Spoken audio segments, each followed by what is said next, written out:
Welcome to memoQ Talks, where we talk to industry leaders about their experiences, lessons learned, and what works best across all areas of localization. Now here's your host. Hey, Christophe. How are you? Hey, Mark. Very good. Good to see you. Yeah, likewise. It's been a while, huh?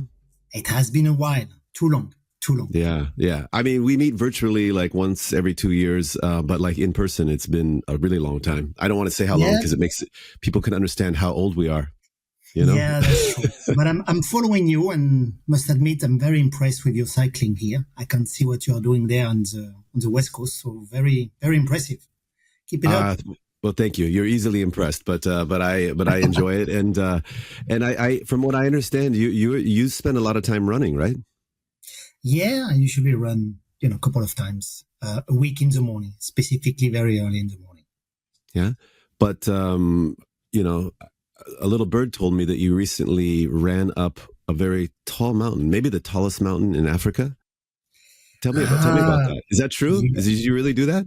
Yeah, this is true. Something that I wanted to do for a long time, and I think that the Star Wars line really wanted to do to stay on top of Africa. So I did the Kilimanjaro for the first time.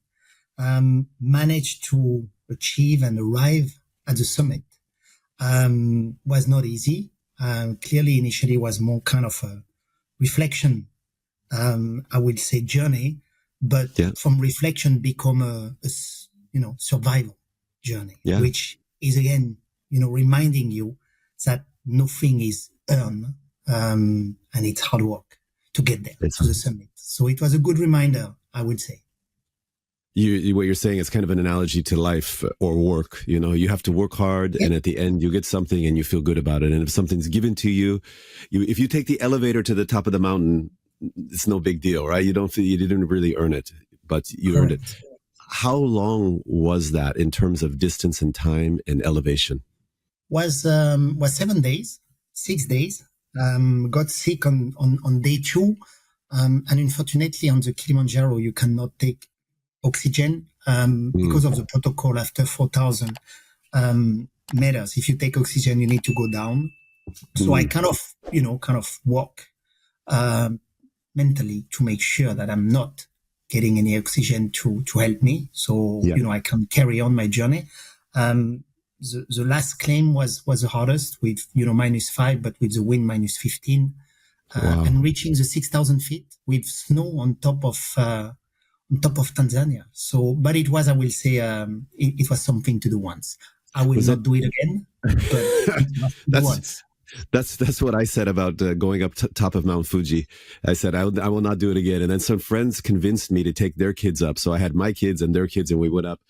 One of the kids got altitude sickness. We had to wait for him and stuff. But it is stressful when you're climbing and you don't know how your body's going to react, right? Because you're like, okay, can I just take a break and will I get better? And some people do and some people don't. And so then you have that whole mental aspect, right? Yeah. And I think it's, that's what I say. I will say 10 years ago, I did a marathon, my first marathon. And it was also kind of very hard, but this was very different. Because you're not by yourself, right? We were a team of 10. So like you say, a little bit like in work, right? With parameters that you control, that you do not, right? Like the mountain sickness, altitude sickness that I didn't control, but I had to deal with it. And I had to, making sure that I'm not leaving, the team behind and kind of carry on to make sure we reach the summit. So we all did it. But again, was quite an experience, this one. Awesome. Well, congratulations. And was that team, were these people you knew, or were you put together as part of the organizing group? Yeah, I was part of the organizing group. So we were 10 together, mainly people from Luxembourg, Belgium, and Spain. And we were 10. Awesome. That's awesome. And how did you feel when you finally got to the summit? Strangely enough, I will say that my body was there, but my mind was elsewhere. So I think that, you got so much, I got so much sick when I was up that my brain was kind of not working functional. Yeah. So I had to, I stayed 30 minutes and then we went down. And He's then like, this is when you think, I need my brain. I have a company to run. My company needs my brain. Let's go down. So, that's awesome. Well, hey, speaking of your company, I mean, you guys have been tremendously successful, Topan Digital, and I've been watching you. You've been watching me on my cycling. I've been watching you and the company you run. I'm impressed with a couple things, as I've mentioned to you before. Many of your team members have traveled with you through 2 or 3 different organizations, through acquisitions and then you deciding to go out and create something on your own with the Topan Group. So you must be a great leader. I think, when you see people that have followed you from Ara Donnelly and in the work in Asia, and then over to the next couple of organizations to we are. That says something. But also your current growth is very impressive. But for the people who aren't familiar with Topan Digital, maybe I want to talk about what you're doing in the regulated industries and what the future looks like. But maybe you can take a step back and describe, a little bit about your background, what it was, and how did you arrive in this specific space in localization? yes, sure. Well, I live kind of, Grenoble when I was, after my study and went to Miami and then New York, where I started in the localization industry, mainly for advertising. So I work at YR Communication, and we're doing like mainly trans creation, cultural analysis, and then, something was being created inside Donnelly. And Donnelly was really kind of looking to set up a strong translation team, mainly to support the capital market at this time, right? Was when it was a lot of privatization, capital market was high, a lot of M&A. And this is when I came in to the industry and to really regulate the industry. Then really what we did is to apply what we used to do in the financial area, which is capital market, to asset management, to life sciences. And you can go, below in terms of the segmentation towards life sciences, medical device, pharmaceutical, CROs or others. Legal as well. At the time, legal was kind of very busy as well. So we apply the same framework, the same principle, mainly around customer service. I will say that sometimes, the basic is key. It's customer service. How do you make sure you have a 7 days operation, 24 hours operation? So when there is a critical element, you are here to react. So responsiveness was the key with service excellence. And it's funny because today when we recreated with my team, so the credit is not only me, it's really to the teams that I have. Like you say, it's many people took risk.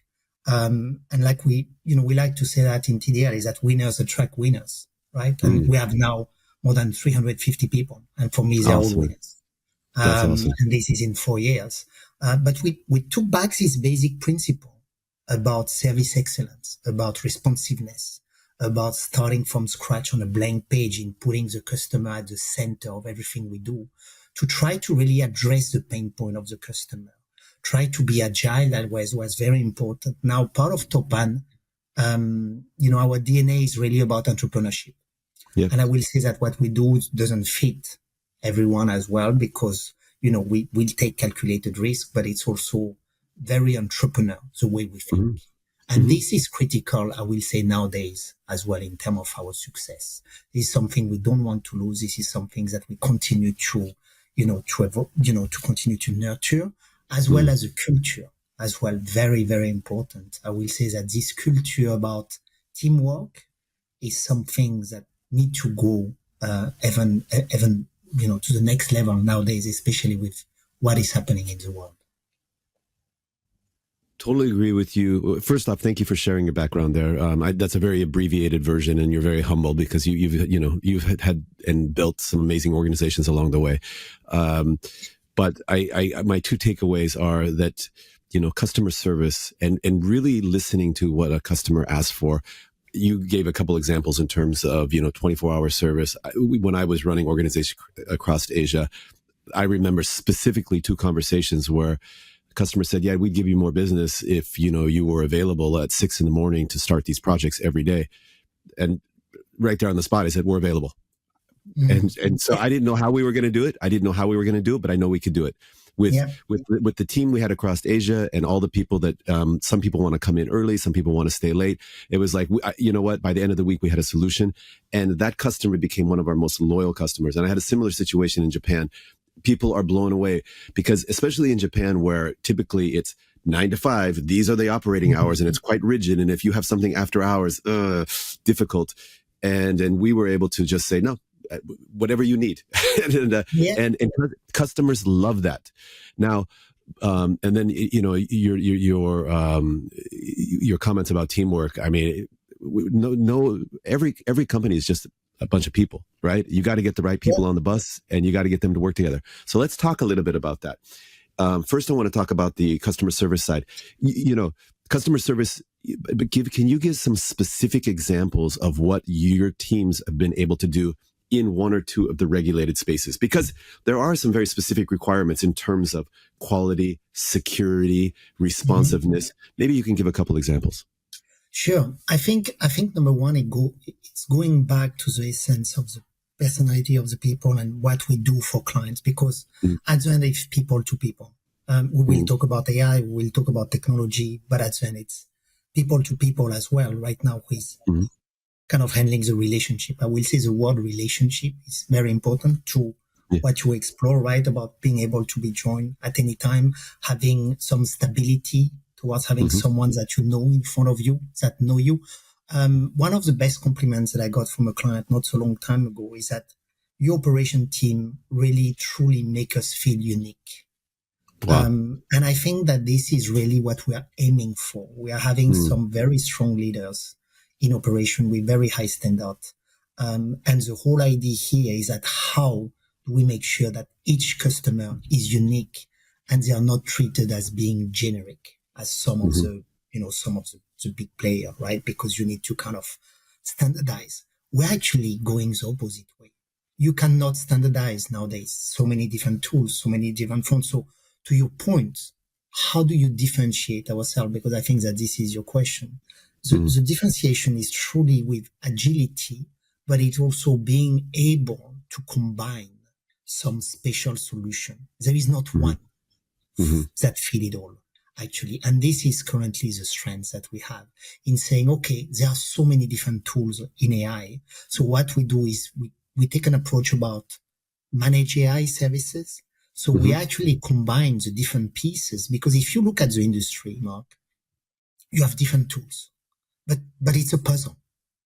Yeah. And actually the clients see tools here, tools there, but actually the interconnectivity towards all that is not there. So what we do here is we are in the center, we look at the system, we look at the process, and we actually are able to take a manage AI services approach to say, this is what we believe will be relevant for you. And I will say that this customized approach that is being done with people who have a lot of experience, right? And also different view, right? You talk about Asia or others. I mean, we have also, we have 47 different nationalities in our team. So that means also a lot of diversity, a lot of different way to think, a lot of different way to be able to address the customer pain point as well towards wrapping up towards the services. So I will say that we managed to create some very specific workflow. To your point about regulated onshoring is very important in the US. So we're able to actually provide in a couple of weeks a setup that is unseen in terms of the volumes that we're able to handle as well. Talking about delivering file, more than 2,000 files a day. Wow. Only in one specific region, right? Without the help of, so I will say that the volume is the volume increase, the technology increase, but it's in puzzle. So it's how do you regroup all that together? And I will say the strength of this team now is that I believe after these 2 years of AI kind of discussion, right and left, we're able to see what is right, what is not right. Also in regulated industry, you have a fine line between what AI can do or human need to do. And at this point in regulated industry, human is still the one that dictated where this line is, right? Versus compared to some others. Can you give me a couple examples of what AI is really good at and what you still need humans for? Yeah, I will say for example, we can see that on the productivity, on the productivity tools, clearly, this is where you can see some enhancement in terms of you can get a file, it's automatically included, embedded in your workflow, it's create a job, it's kind of already can track, which language you can use, where you need to go towards different workflow, specific workflow for client as well, when it's customized with specific customer. Then what the line is towards the quality and towards when you need to file a document or what there is, it's life threatening, where you still need the human expert. So many people in the industry talk about human in the loop. Yeah. For me, I would like to, in regulated industry, raising the bar in saying expert in the loop. It's not like human, it's expert. So in finance, we have finance, expert. Yeah. In legal, depending on the subject matter, you have some specific expert. It's the same in life sciences. We have also market research, right? We have also some other areas, but this is key. It's expert and not human. And this is the added values that we have. Totally agree with you. And that is a big value proposition that you bring to the table, is if you have that community of subject matter experts, deep subject matter experts. Because if I'm outsourcing, whether it's patent filing, any kind of pharmaceutical related documentation, any kind of M&A or asset, anything like that, I don't want a non-subject matter expert saying, hey, it looks okay to me. No, I need this person who really, and sometimes maybe even give feedback and say, hey, there's a different way of doing it. You talked a lot about custom solutions for customers. And I think one of the reasons that customers appreciate that is that if you go in, some organizations, they go in and say, here's our offering, or tell us what you want. Okay, here's our offering. And it's the same generic offering. And we are human beings. If you go to some place and they treat you that way, immediately I feel like, okay, you're just trying to sell to me.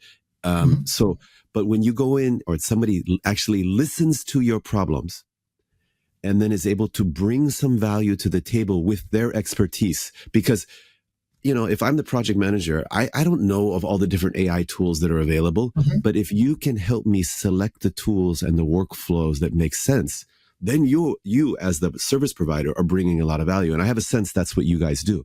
Exactly. So this is exactly what we did. When it was this whole kind of lot about AI tools coming, we actually decided, instead of talking about AI in generic, let's be specific. Let's create an offering which is managed AI services. So each client, we kind of do a consultancy approach toward these are the different tools. This is what we recommend. This is what we put together, knowing that, again, like I say, in regulated industries, there is a red line towards where AI need to stop. At this moment, there is this red line as well, because at one point you need the expert to make the call and the final decision. You can have agent on the productivity. So this is really where we are, but then you need this consultative approach. And if you look a little bit on the, if we go up in terms of looking at the big four, Accenture, or others, this is actually what they provided as services to some of the big corporations.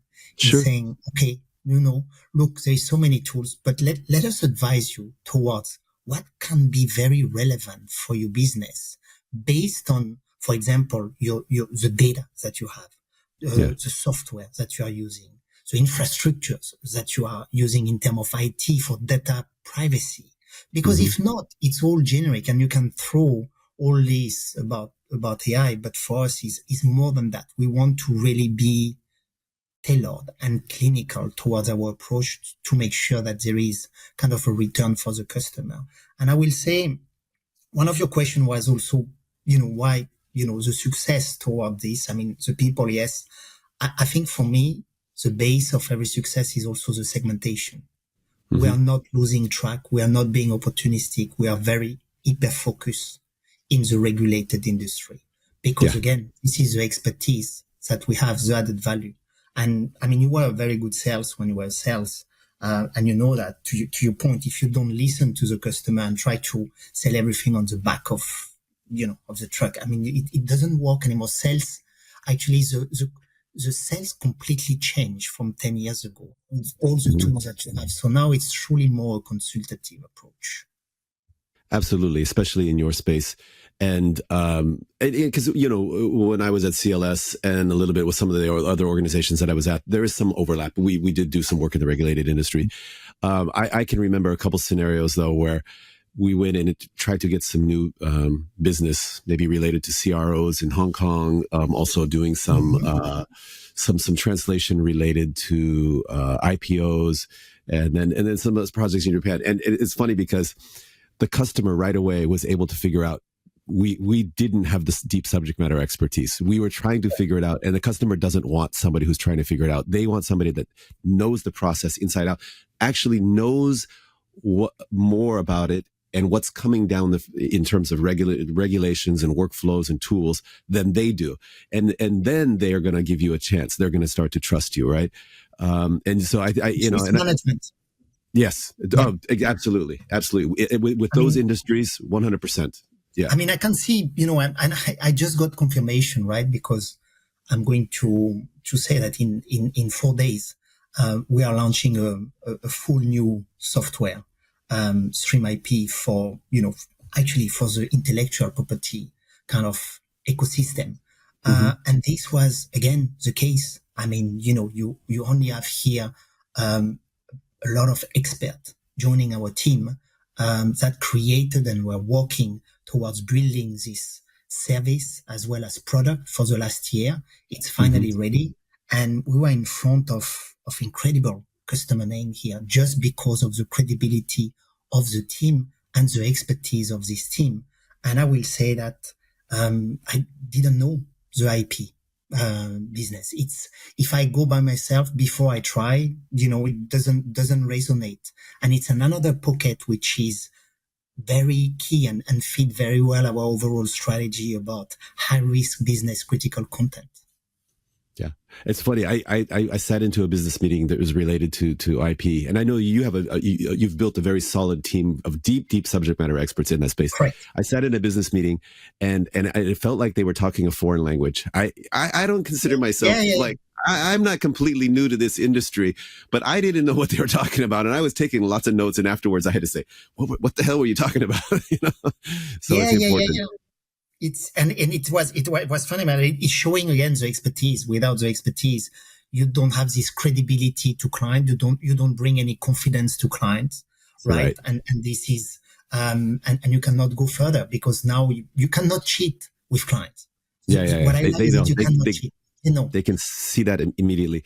Let me ask you, you know, there's Renato Beninato. Sometimes he likes to say some kind of controversial or provocative things.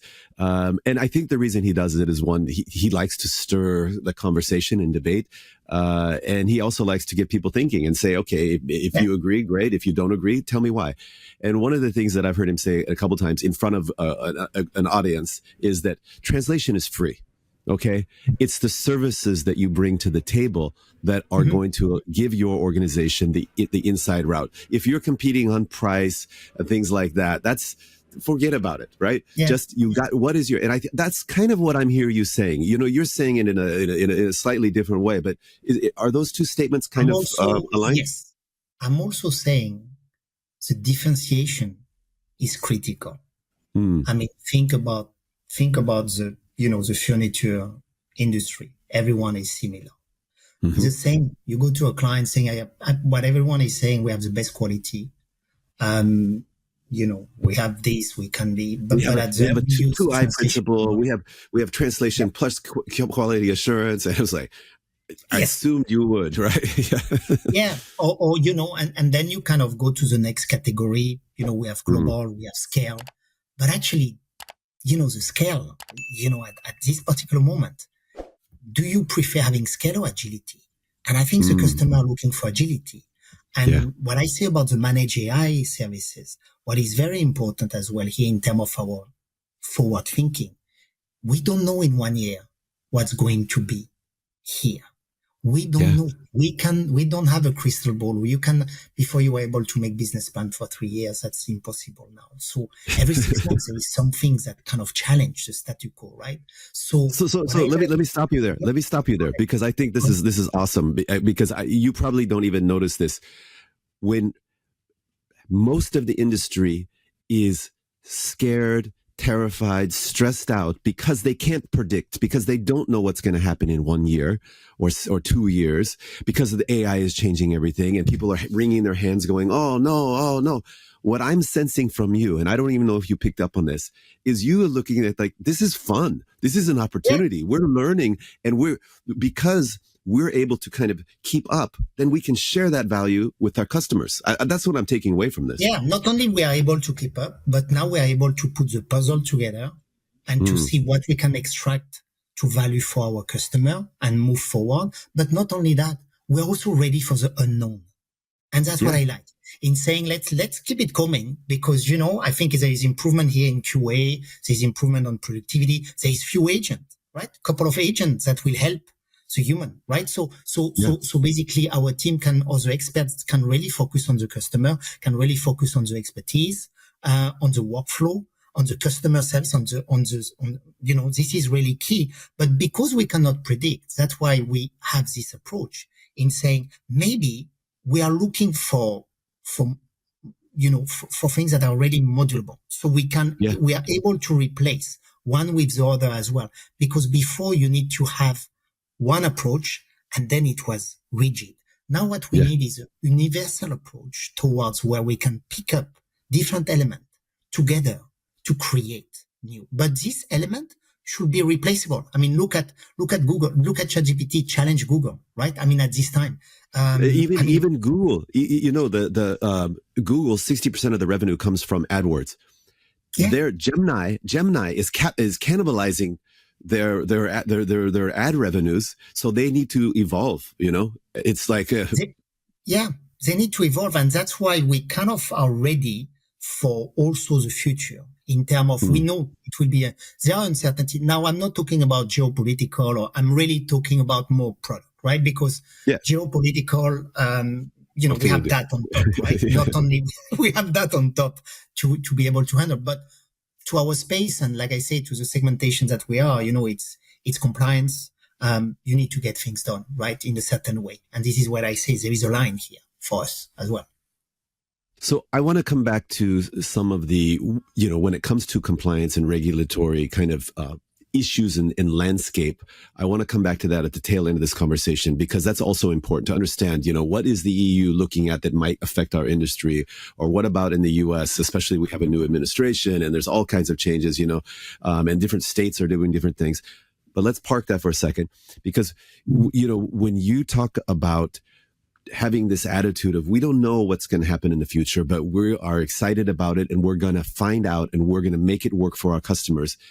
You can't do that all by yourself, and you definitely need a team, and a team needs to feel empowered to say, this is what we've been doing, but we need to try this or this or this. And so you need to have many people in your organization coming to you with challenges and ideas on how to solve them. So my question to you is, how do you recruit for that when you're looking at or talking to people?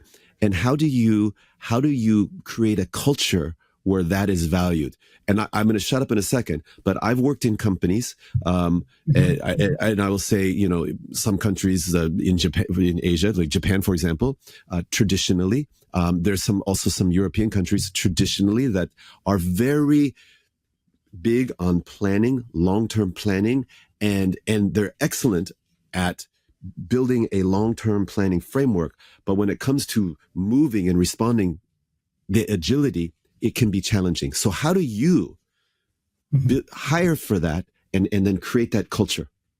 I think there is, it's a very good question. Number one, it's when we hire, we have a very strong people and culture team. And we are looking for some specific that I mentioned about entrepreneurship. It's critical. Every leader in our team is an entrepreneur.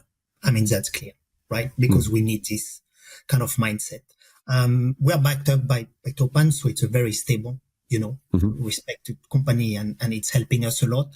as well to have the stability that it's needed. Yeah. We are not private equity owned, right? So we have a full support, of our HQ as well in terms of developing new and trying new things as well, right? I mean, the pressure is a little bit different. But what I will say is that there is a fundamental approach, which is you have a part of the business that is more towards the exploit, and you have a part that need to be the explore. And this explore pocket can be different. You can have many. And these many different exploring pocket will have different type of profile of people as well. So it's not only hiring new people, it's also developing some people because, again, they have the expertise. And I will say that we develop some very good talent internally as well towards, let's give it a chance. Let's take you out from the core business and try something new. Let's try, right? And when you need to do that, you need to really clearly divide because the processes and system need to be very different as well. And then when it's ready, you actually bring it back towards inside.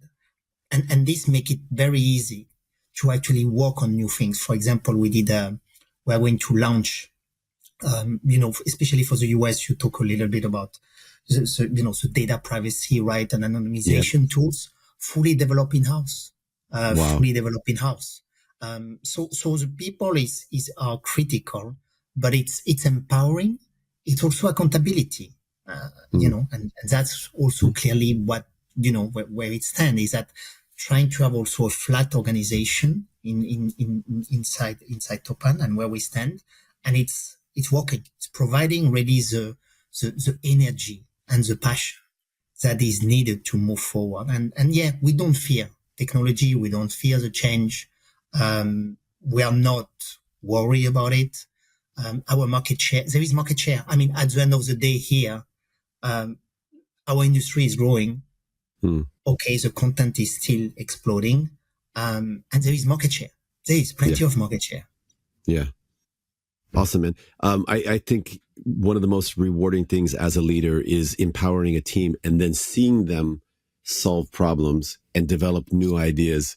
And then when other people in the organization see that, oh, wow, they had an opportunity to build something or create something, and then you recognize that, then they want to be part of that too. And they come to you and say, hey, I've got an idea. And it's so fun to see people to develop like that, or teams to develop. So you obviously must be doing. Yeah, well, I mean, we are developing. I mean, you wrote a book on sales, and we all like sales as well. I thought you'd forget that. Now you keep reminding me. I didn't. I still have the copy of it. So I'm still coaching some of our junior sales. It's also part of the journey about giving back, right? I'm still very surprised by some of the team members that work for me for 20 years because we are reinventing ourselves all the time. And I think that this is very critical as well. And this is where it's true. We're having a couple of calls of people that we say, why do you call us? Because clearly we are not, part of the top 10. So, I mean, but I think people are looking at something different. And we want, in this adventure, there is also a clear element towards where we are going. We don't want to be the biggest. We leave that to others. What we want is to truly provide innovative solution to our customer, taking into account what is coming, kind of repurposing. And we started from a blank page. And this agility, adaptability, innovation, I will say it is critical. So we don't want to be the biggest. Actually, we want to truly add value to our customer. Learn. That's actually was one of my frustrations with the localization industry, is that the biggest players, their only focus was growing. And typically it was through acquisition, and the acquisitions that I were part of were done very, very poorly, because you need to have a plan. You don't just buy to get bigger and bolt these on, because where's the value? If you do a smart acquisition, there should be 1 + 1 = 2 or 3, at least 2, but a 3. But sometimes if they're done poorly, It's just, oh, well, we can cut those jobs and we can merge together here, and it's a financial thing. And then look at our revenues are bigger. So, and you've done some acquisitions yourself. Tell me, how do you look at an acquisition? So the acquisition was, and I'm working closely with Alex Jarvis on this one, and was kind of instrumental into that in terms of looking at first. The key was the foundational acquisition, and there is no, in our way, in terms of where we go, we are not taking an opportunistic approach. Okay, so let's go backward in saying we create something from scratch, and we want to be focusing on services. So we look for a company where the services is critical. Number one, foundational acquisition. Then we build around that. Then we look at, we were tech agnostic, but we also know that it's for some customer or for some country, it's easier to have, our own. So, okay, we look at something else. We look at developing the DACH region, geographical, and this company, right, with Meinrad as well. So we're actually adding critical company, but that are in line with the overall strategy of the high-risk business critical. So we are not being opportunistic at all, because we don't have, like some others, the private equity or the exit in 3 years, in saying, okay, we need to exit. Let's extract value. Like what I like to say, press the lemon, press the lemon, the maximum. But here, what we want to do, it's actually, okay, we will not be the biggest one. We start the project in knowing we will not be. However, can we be the most innovative, and can we be the most creative and adaptable? Focusing on, yes, we have a purpose here together to make sure that we are coming back to some of the basic, but in this new world. And I'm going to make you laugh in saying that. I'm used to say that, but nevertheless, think about the CLS. They were the only one, life sciences, banking. You know what? And they were doing a very good job with a very high reputation. Nevertheless, doesn't exist anymore. So you have one like TDL, which it doesn't make me laugh. It makes me sad, actually, because what we had there was something special, and it no longer exists. And so that's what we are trying to create differently, with all humility and humbleness, but focusing. Our segmentation is very clear, not losing track of that, and we are trying to do that with the current environment as well. And you mentioned the private equity, which I think is okay. I understand we're all in this to make money, but as an employee, as a customer, I'm not there to get that huge payoff at the end. I want my job, and I want to be part of something that's meaningful, which means we deliver a top value service or product to the customer, and the customer just wants that as well, right? So, but you have people at the top that are really looking motivated by that financial output. And so that drives that acquisition for the sake of acquisition, and then sell to private equity. Private equity sells again. And to me, that has been one of the key disruptors in the localization industry. And I would argue that it has a net negative effect in the organizations that I've been exposed to. Okay. I agree on people as well. I mean, you can see private equity coming. You hire a lot of salespeople. You can see now, I mean, the sales are doing 2-3 years. It's a cycle, right? Yeah. So, and always the same, right? But how do you create long-term value? I think one of the words you say is very important. And this is a word that we say when we started with the pioneer team in TDL, creating, including with our senior management team in APAC, creating a meaningful business. Yeah. That's why we are here. Yeah, because it feels good as a human being. Business, everyone make money, and the client is happy, and this is a directive, and this is a direction. And you can, at the end of the day, go home and feel good about your job. Doesn't matter if you are a junior project manager, a intern, or to a senior executive. Everybody feels good. Hey, we're delivering an honest day's work for an honest day's dollar from our customer, and they appreciate us. There's nothing better. When you meet with your customer and they are genuinely happy to see you, both as a service provider and as a friend, there's nothing better in my experience. I mean, so, but let me ask you, because, you're not PE backed. You're part of the Topan group, global group, which is a huge group. How much alignment do you have to do with that group's mission, and how does that help you? And in terms of, how you do your business planning and evolution? Yeah, I think it's, we fit perfectly well. I mean, our headquarters is Topan Next, and Topan Next, the DNA of Topan Next is entrepreneurial. So I will say that the alignment is fully there.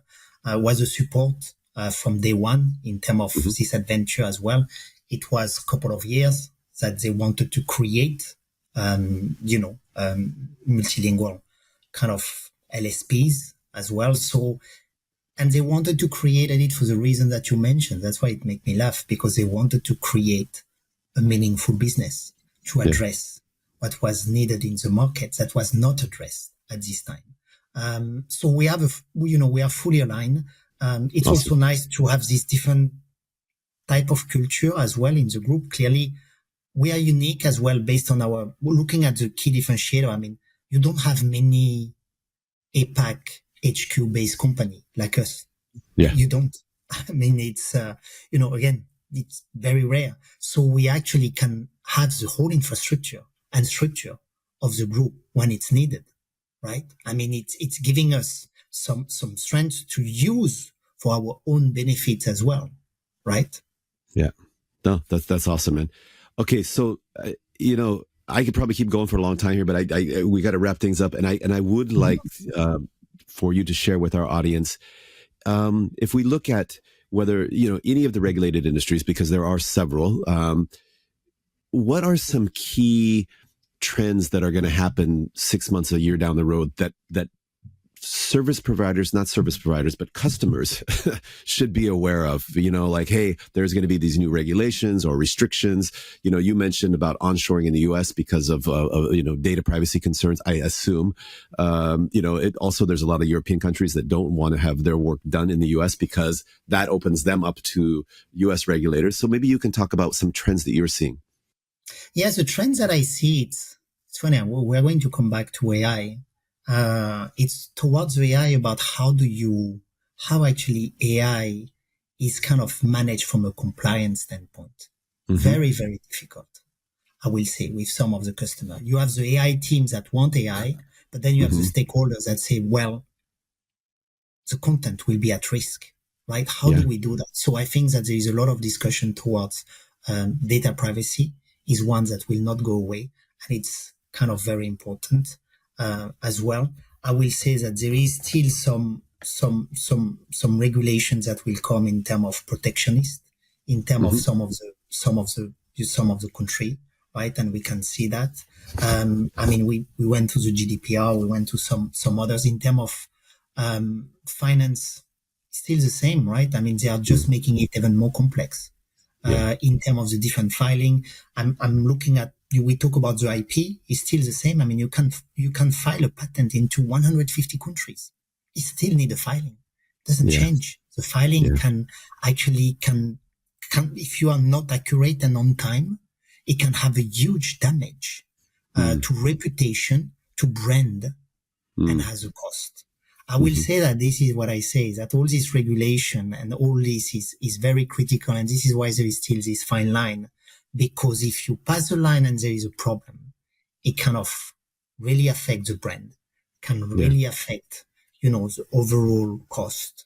So there are plenty that are coming, in terms of different industry as well. And this is for us to adapt. I mean, for example, it was, in Europe in June, right? The accessibility. I will say the US are way ahead in terms of making sure that the content is accessible. It was not the case in Europe. So now it's in Europe. It's not in Asia.